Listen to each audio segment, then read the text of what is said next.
বাবা রে বাবা, কত কাজ! চলো বলছি। তো ওই যে চিংড়ি মাছ, পাবদা মাছ, আর ওদিকে কাতলা মাছ, আর একটু চিকেন। তো বাড়িতে গেস্ট আসছে, এগুলো সব রান্না করব।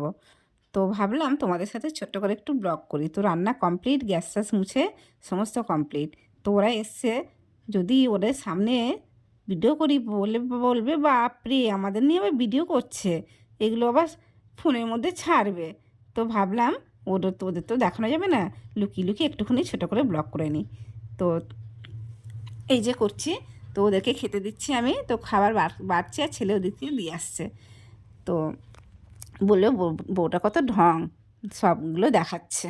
তো ওই জন্য চুপি চুপি করছি, ওরা জানে না কেউ। তো একটু ভালো লাগলে তোমরা প্লিজ লাইক কমেন্ট শেয়ার করে দিও, ভালো লাগবে। কি করব বলো? তো এটা আমি ভালোবাসি একটু, ওর জন্যই করলাম। তো আমার খুব ভালো লাগে, অনেক দিন পরে গেস্ট এসছে বাড়িতে, এক হাতে রান্না কাটাকুটি বাটা খুবই ভালো লাগে, মজার ব্যাপার। তো প্লিজ চলো লাইক কমেন্ট শেয়ার।